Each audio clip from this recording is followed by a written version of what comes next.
All right, thank you guys for being here tonight. Mayor Kara Spencer is going to give us an update on the current situation.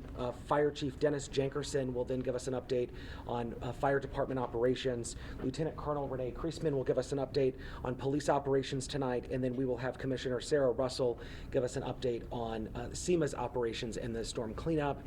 Like I shared with you guys in our first update, things are still rapidly developing. We are still processing information, so the things that we're sharing today may very well be different tomorrow.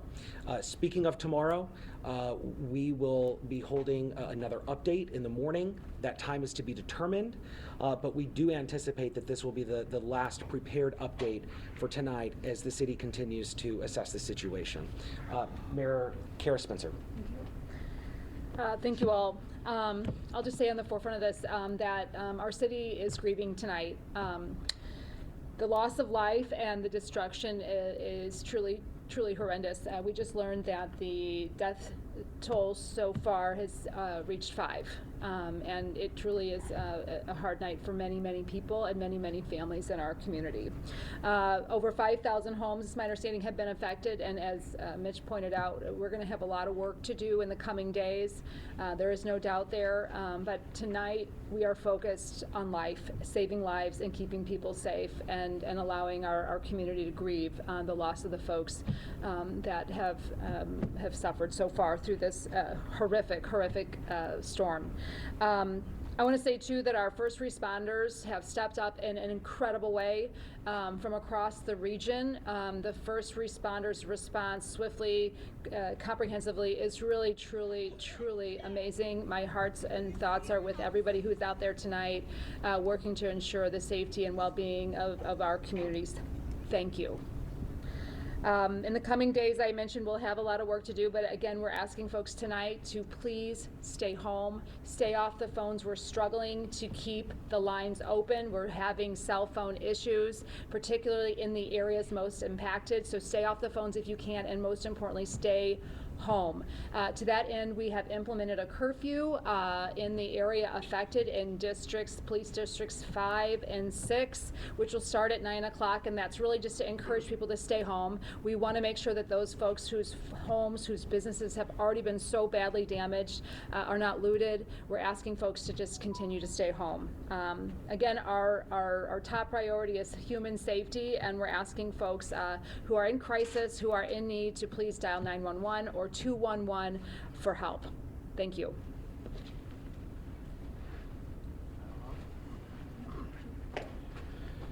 Well, it's been a long afternoon.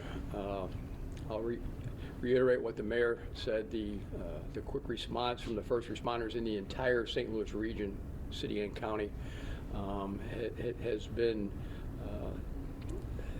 just amazing. It was slowed down a little bit. This was rush hour traffic on a Friday afternoon on a major thoroughfare, if you will, the way the tornado stepped in. Currently, we have made an initial sweep of the area. The second wave of first responders, which are all trained in special search operations using software that helps us identify every step they take and every building they inspect. We expect to complete a sweep of every building in the path by tomorrow morning. At this time, we have 17 search teams in place that are searching a coordinated grid, if you will, that's reporting back to a command post so we can track everything that they do. They are searching with the police department, who's providing assistance in the entire area. We have at this time mapped the path of the tornado, and we've got a very good idea of the path it took and the destruction that came after. At this time, like I said, this is going to be a very changing situation. It's very dynamic. Things move around. We had some old buildings in this area. As the mayor also said, we had several cell towers that were affected by this storm. We're gradually getting the cell phones back up and the cell service back up, so we're going to see some of the calls to increase. But like I said, we had a Region C is the area St. Louis is in, which is supported by there's 42 different fire departments within this Region C collaborative, and there was a coordinated response, and that's what everybody's seen in that area right now. It is a well-coordinated response, so we'll provide an update as things continue on. Good evening, everyone, and thanks for being here. Like the mayor and Chief Jenkerson has said, this has been a long day for everyone. There's many neighborhoods that are impacted by this weather, and our officers are working closely with neighborhoods, with the fire department, and with our friends here at the Highway Patrol to ensure that people are safe. So again, we'd like to make sure that people know that they should stay home, and our calls for service have kind of changed more from those emergency calls to can you check on the well-being of some of my family members. Cell phone service is not good, so we are if you have a relative that you would like us to check on, please call. Know that we are working hard to get to everybody, and we will do our very best to check on each home throughout the evening. We'll work with the fire department. We've teamed up with them, and we will continue our work throughout the evening and then into the upcoming days.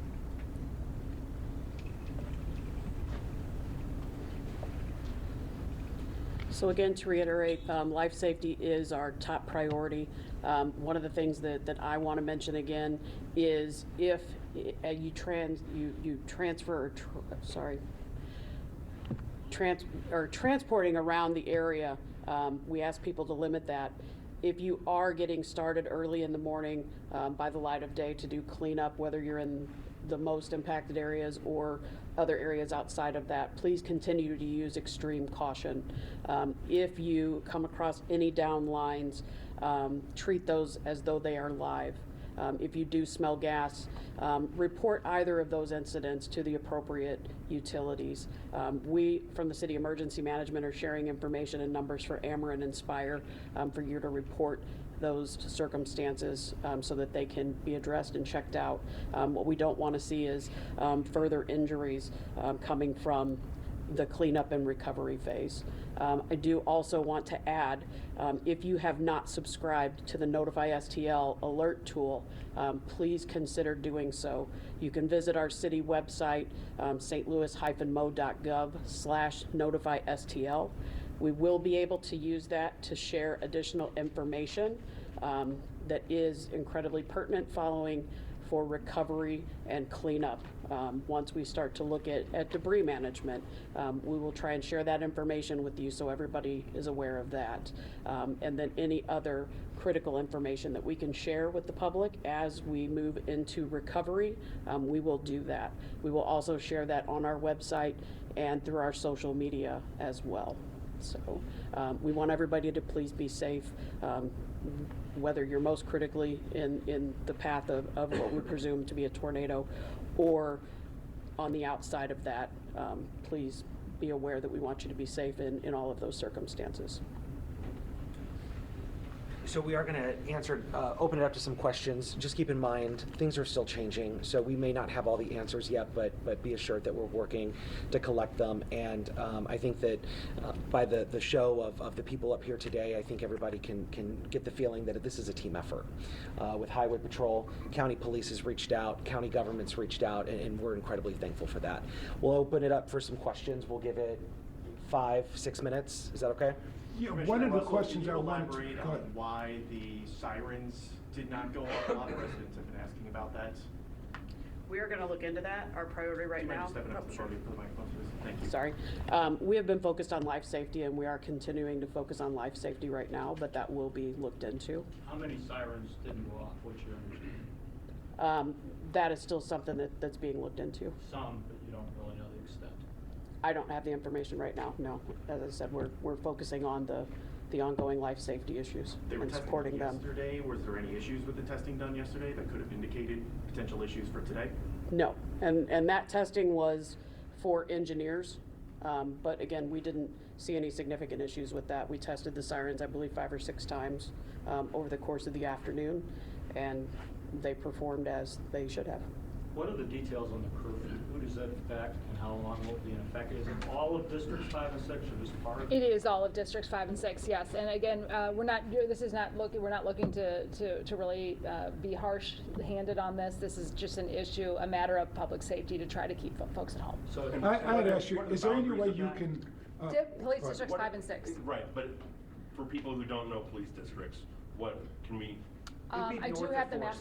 North of Forest. North of Forest Park, more or less, and within the city limits. and is That's it right. like everybody, or just kids, or? It's everybody. We're asking everybody to stay home. Okay, until what time in the morning? Till 6 in the morning. 6 in the morning. Could you give us the circumstances surrounding the deaths of the 5 victims? I Any of them? can't do Can that you say right now. anything about I that? can't say anything about the individuals who've lost their life today, not yet. And I'd asked you this question did. earlier. What can citizens do to help? Right now, the most important thing citizens can do to help is to stay off their phones unless absolutely necessary and stay out of the affected area unless absolutely necessary. We want to clear the roads for first responders, and we want to clear the lines for those experiencing emergencies. Chief Jenkerson, you talked about the mapping of what you think the path was. What did that look like to you? Looks like the area touchdown, the original touchdown was in Clayton, and we did have a report of a possible tornado on the ground, and then it skipped a couple blocks into Richmond Heights, and then clipped the corner of Forest Park, continued, I'll say, eastwards, across the river, just outside O'Fallon Park. Okay, we use an AI process, if you will, to determine path and ground effects. So we got a pretty good idea, which helps us set up our grids and how we're going to search areas, which is what we're doing now for the second time. So we'll continue that through the night. Path approximately, I'm going to say 3 blocks wide. You know, but there is collateral damage on the outside of the actual path that we checked. We did do an aerial reconnaissance of the area, and as the mayor said, there is very significant damage because of this storm. This is a very destructive storm, and like you said, we've got about 5,000 parcels that have been damaged. We have 2 more questions. You mentioned about a river by O'Fallon Park. What did you mean by that? Pardon, I didn't hear you. You said it skipped a river or something back? No, it's after it hit Clayton, it skipped into Richmond Heights and got skipped that. again, and then Heard came that into part. Forest Park, Heard that. then went east and crossed the river into Illinois. Oh, okay. Okay. And then it came back? to No, it kept O'Fallon going. Park? It kept going. Chief, describe the process that's going on tonight. What are you doing? Who all is involved? How many people are involved in this? Right now, we've got approximately 500 first responders in that area right now. It's part of what's called the Region C Mutual Aid Division. We train together, we practice together, and what they're using now is a system where each team member has basically a cell phone that's linked to a piece of software. As they inspect a building, they have statuses that they provide, whether the building total destruction, partially collapsed, and they could describe how bad the collapse is.